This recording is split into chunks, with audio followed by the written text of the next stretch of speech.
এই শত শত মানুষের ভিড়ে একটা বাপের বেটাও নাই আমার ব্ল্যাক টাইগারে হারাইতে পারে। যদি কেউ আমার এই ব্ল্যাক টাইগারে হারাইতে পারে, টাকা পয়সা জায়গা জমি সব দেওয়া হবে। ওরে আর নাই কোনো ব্যাপার বেটা, তুমি করে ফালাই দিলে তুই জায়গা। সময় শক্তির জোরে জিতা লাগে এমন কোনো কথা নাই, বুদ্ধির জোরে জিতা যায়। কই আর কেউ নাই, একটা বাপের বেটাও নাই খুঁজতে যাচ্ছে তার মতো। এই কি হয়েছে? হ্যাঁ, ফিস ফিস করে কি বলতেছেন? আপনি খেলবেন? আসেন দিয়ে কত সাহস, আসেন আসেন। জিতলে কি দিবেন পুরস্কার হিসেবে?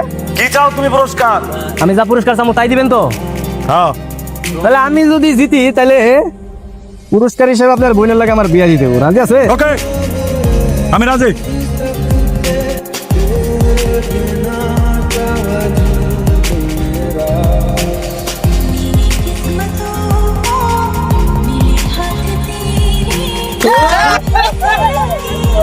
ভাই এটা কি হইলো?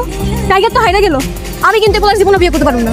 এখন তো না করলে চলবো না। হ্যাঁ, তোমার ভাই অত গ্রামের সামনে সবার সামনে বাজি লাগছে আমার লগে যে আমি যদি জিতি তাহলে তোমার লাগে আমার বিয়া দিব। এখন আমি তোমার বিয়া করবো, কথা ফাইনাল। তোর কে কইছিল নিজের বোনকে বাজি ধরতে? কতগুলা মানুষের সামনে নিজের বোনকে বাজি ধরে একজন নিজের বোনকে কেউ বাজিতে ধরে? আব্বা কেমনে কি হয়ে গেল কিছু ঠিকঠাক বুঝে উঠতে পারলাম না। ওই শালা চামচিকার বাচ্চা টাইগার রে এমনি হারাই দিবে কল্পনাই করিনি, মাথায় আসে। তুমি ওরে শালা কইতেছো? দুই দিন পর যদি আমার বিয়ে দিতে না পারো, আমারে বিয়ে করে তোমারে শালা বানাইবো। অসম্ভব।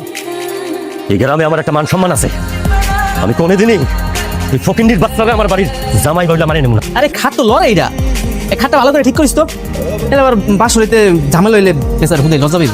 আরে শোন, দুই একটা বেড়ায় সিদ্ধি করে দেই, ও যখন বাসের করে যাইবো তখন ওরা কি কি গল্প করে আমরা সুরের মতো সব দেখলাম। মায়েরা কিন্তু সুন্দরী আছে, আমি তো ভাবতেও পারিনি তুই এত সুন্দরী একটা মেয়ে বিয়ে করবি। এসব কি পাগলামি করতেছস? বিয়ার চিন্তা মাথার থেকে সরা। একদিন কামাই না করলে ঘরের মধ্যে তো খাউন জোটে না। তুই নাকি আবার তালুকদারের মাইয়ের বিয়ে করতে যাবি? মা আমি তো এমনি এমনি বিয়ে করতেছি, বুঝো নাই? আমি বাজিতে জিতছি, তালুকদারের পোলা ওরা গ্রামের সবার সামনে আমার লাগে বাজি ধরছে আর বোনদের নিয়ে যে আমি যদি জিতি তাহলে ওর বোনের লাগে আমার বিয়ে দিই। যখন বিপদে পড়বি না তখন তোরা বুঝবি, এর আগে বুঝবি না। তখন সাবধান করতেছি আমি।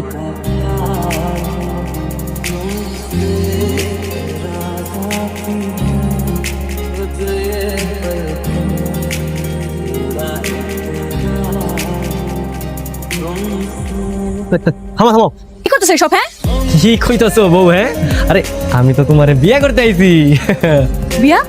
এই তোমার আমি বিয়ে করবো? হ্যাঁ, কাজে পাইছে নে, জীবনে তো বিয়ে করুম না।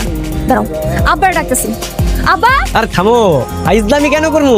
তুমি আমার একমাত্র বউ, আমি অত্র গ্রামের সব মানুষের সামনে আমি কিন্তু তোমারে জিতছি, আর আমি তোমারে বিয়ে করবো। আর বিয়ার মধ্যে একটু নাচা নাচি গান হইব, এটা না হলে কি জমে বলো? তোমরা কারা? আমার বাড়ি রাঙি নাকি? আর এটা ফলমনকে, এটা কি যাত্রাগানের মঞ্চ পাইছো নাকি? আসসালামু আলাইকুম শ্বশুরাব্বা। এই যে আমি আপনার মেয়ের বিয়ে করতে আসছি। এই খারাপ, তুমি একবার আমার শ্বশুর আব্বা কইলা আবার কইতাছো আমার মায়ের বিয়ে করতে আইছো। তুমি কেমন লাগে ফাজলামি করো? আপনি মুরব্বী মানুষ, আপনার সাথে আমি ফাইজলামি কেন করবো? আপনি তো মনে হয় সবকিছু জানেন, তাহলে দেরি না করে ওই বিয়ের ব্যাপারটা একটু তাড়াতাড়ি গুছগাছ করে ফেলান। আমি আমার বউ নামক ট্রফিটা একটু নিয়ে যাই আমার বাড়িতে। ট্রফি মানে কি? তুই আমার বন্ধু ট্রফি দিলি কেন? আর খেলা যেটা পুরস্কার, এটা তো ট্রফি কয়, তাই না?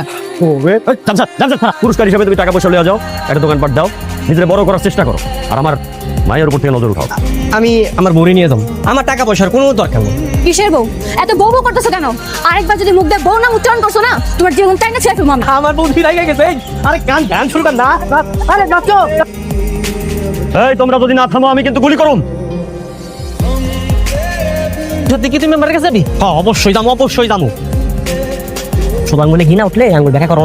আমি মেম্বারের কাছে সবকিছু বিচার কি আমো দোষ নাই? আমার তো বন্দুক দেখলেই ভয় করে, আমি তো ভাবছিলাম রাহুল রে গুলি কইরাই দিছি। তোরা তো ভয় পাস, আমি তো এটাই বুঝলাম না। আরে মেম্বারে আমি বিচার দিতেছি, মেম্বার দেখি কি কর।